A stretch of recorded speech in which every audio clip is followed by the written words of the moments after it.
punchline avec nos invités qui sont en pleine forme, notamment Fabien Roussel du Parti communiste français. On va parler de Jean-Paul Delevoye. Ça, je sens que ça va vous mettre en forme. Qui a démissionné, retraite forcée après des oublis à répétition concernant son patrimoine et ses revenus. Alors je vais vous épargner les jeux de mots, Delevoye de garage, Delevoye sans issue, d'autres les ont fait pour moi. En revanche, on va écouter ce qu'il disait en 2017. Et des mots qu'il prononçait évidemment résonnent un peu bizarrement avec la démission du jour. Et puis on va surtout écouter la CGT Cheminot qui réagit à la démission de M. Delevoye. Personne n'est épargné du devoir de respecter les règles et les principes de transparence et de moralité par rapport à l'argent public, quel qu'il soit. C'est le moins qu'on pouvait attendre, donc qui repartent à une retraite bien méritée, je pense, à 73 ans. Il n'est que temps, parce que ce monsieur a manifestement des troubles de mémoire, et je me demande dans quel état d'esprit il était quand il a rédigé son dossier de réforme. Je pense que les Français ils comprennent qu'on a affaire à des pantins, qui se prennent pour des politiques, et on ne dirige pas une nation comme on dirige une entreprise. Je pense que là, la crédibilité en prend de nouveau un coup pour ce gouvernement de Macron. Alors Fabien Roussel, vous allez dire la même chose à propos de M. Delevoye ? Oui, c'est devenu le haut commissaire aux hauts revenus, avec tous les revenus et pensions qu'il a cumulés.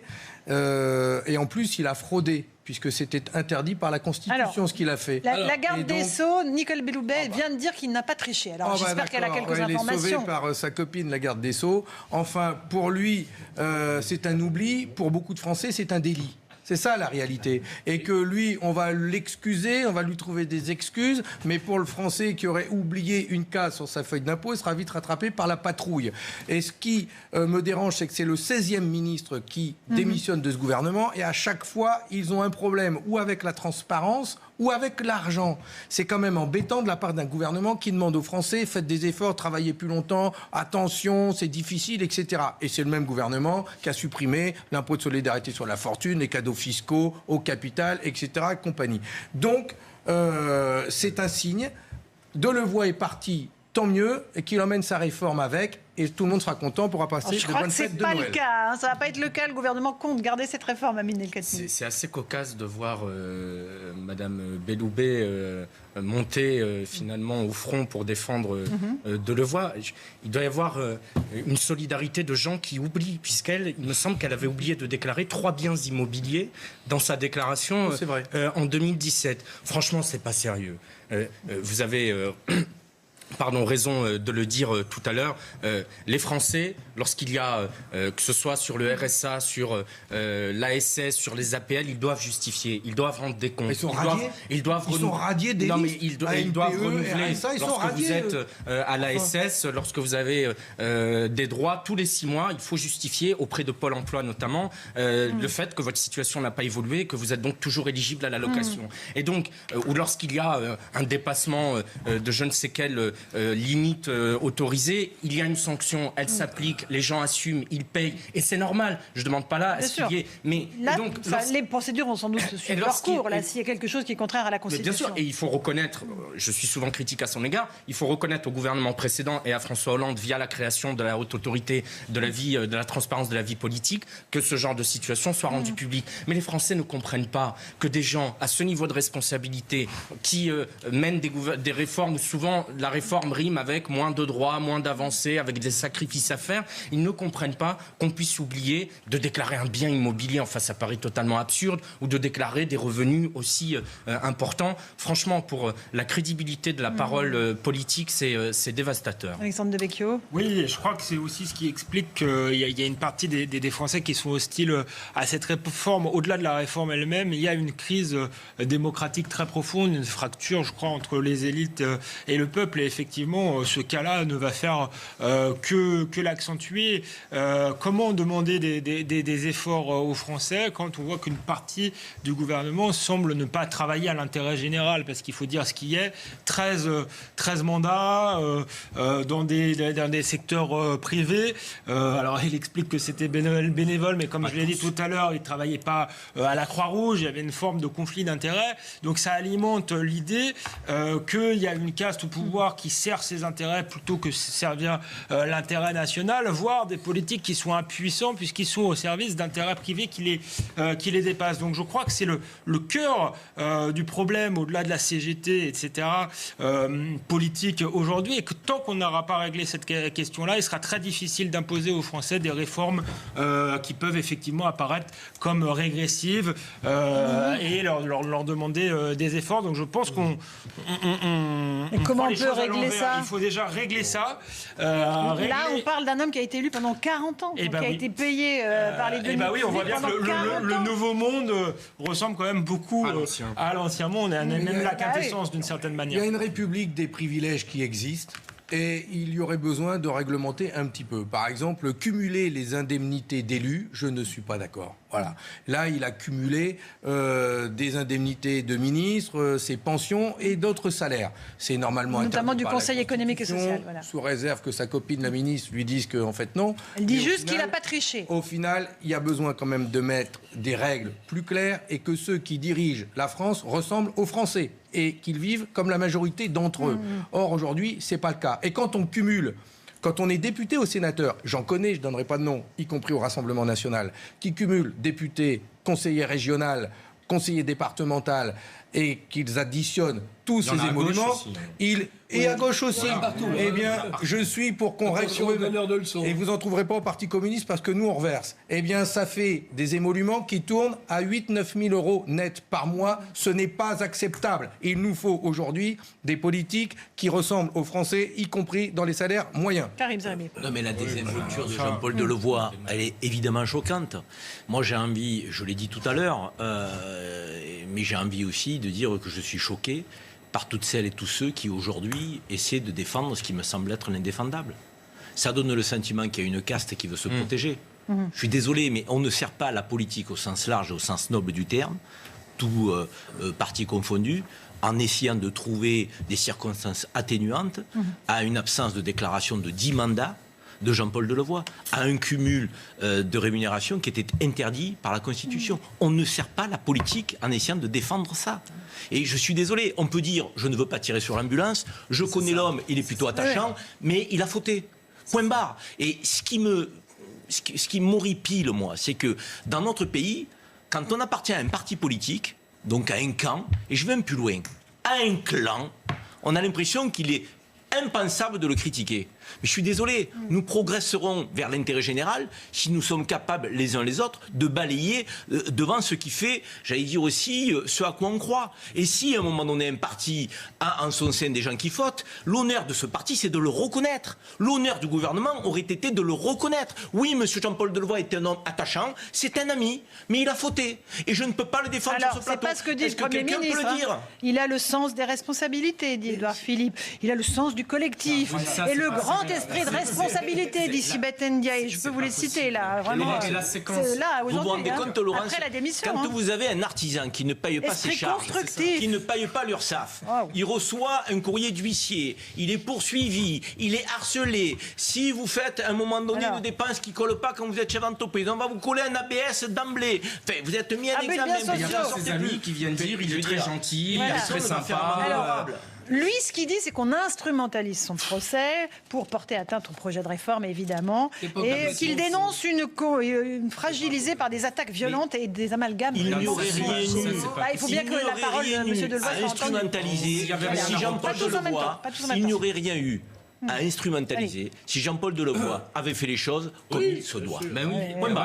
Et la séquence à laquelle on a assisté hier et avant-hier, franchement, c'était délirant. Ils étaient tous là, dans les matinales, les émissions, le soir, ministres, parlementaires, élus de la majorité, qui répétaient au mot près les arguments qui avaient dû être écrits par je ne sais qui à l'Élysée ou à Matignon. Et ils étaient là, je ne doute pas de la bonne foi de Jean-Paul Delevoye. Franchement, ce que dit Karim Zeribi, il a raison. Il y a un moment, on ne se déshonore pas à dire, écoutez, c'est un chic type, c'est un ami, moi j'ai été fier de travailler avec lui. Mais là, manifestement, il y a un problème et effectivement, je demande à ce qu'il apporte des éclaircissements.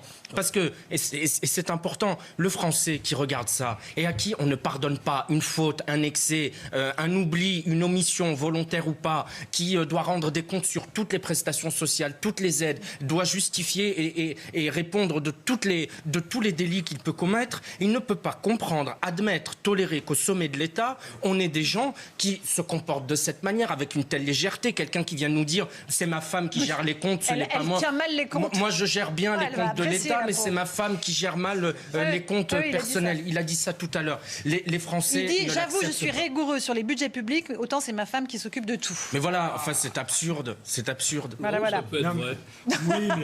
Messieurs les assistés.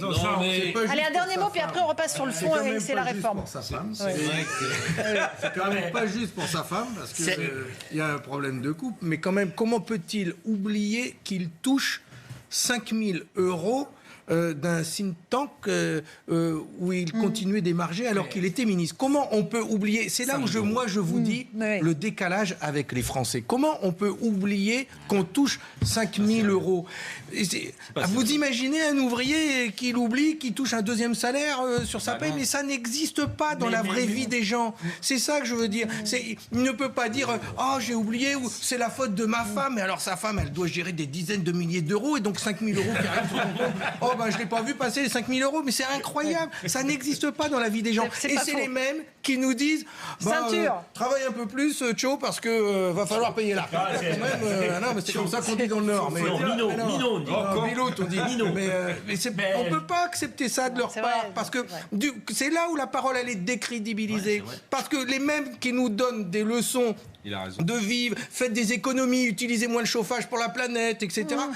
Mais utilisez pas la voiture, surtout, parce que c'est du diesel, c'est pourri, arrêtez de fumer, c'est mauvais pour la santé. Les mêmes, ils voient pas... Ça, c'est vrai pour la cigarette. Oui, d'accord, c'est vrai que c'est mauvais pour la santé. Retirez de l'exemple. Les mêmes ne voient pas qu'il y a 5 000 € dans leur compte qui ne devraient pas être là. 5 000 €, mais c'est 5 SMIC, c'est 4 SMIC. C'est énorme quand même. Allez, un dernier mot, Alexandre. Au-delà de ce que vous avez dit est juste, et je crois que ça alimente vraiment un malaise, mais au-delà même des sommes, moi vous avez dit tout à l'heure, ils doivent avoir des salaires moyens. Moi je ne suis pas contre le fait qu'un serviteur de la République gagne 6 000, 7 000 €. Mais là, ce qui me gêne encore plus, c'est qu'il y a, je suis désolé, il y a du conflit d'intérêts. Pour qu'ils travaillent pour des compagnies d'assurance privée, le même qui fait une réforme des retraites qui vont peut-être avoir des conséquences en termes d'assurance. Donc là, ça pose quasiment un problème de corruption et de savoir pour qui il travaille. Est-ce que c'est pour... Oui, le mot est lâché, là. Il est soumis... Quelqu'un qui a 13 mandats est soumis à l'influence de lobby. C'est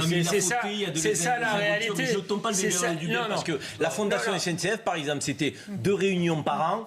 Effectivement, il était bénévole. Ça, c'est bénévole. Voilà, je veux dire, il ne faut pas jeter des... Il a suffisamment fauté pour pas qu'on lui mette un pied sur la tête. Il y a du beau monde à la fondation de la SNCF. Mais c'est bien le problème. Ce sont les planques de la République qu'on récupère quelques éclopés de la vie publique. Les belles planques de la République. Moi, je veux bien qu'on s'acharne. Allez, on termine sur le réseau. On passe à autre chose. Des gens qui ont un réseau et qui peuvent servir. Je veux bien qu'on s'acharne. Moi, je vais avoir la prudence d'attendre, parce que je suis un peu quand même troublé par la déclaration de Mme Belloubet. Garde des Sceaux, elle ne dit pas n'importe quoi, a priori. Mais ta remarque est fondée. En effet, elle a mis un petit problème de mémoire aussi il y a quelques mois, semble-t-il.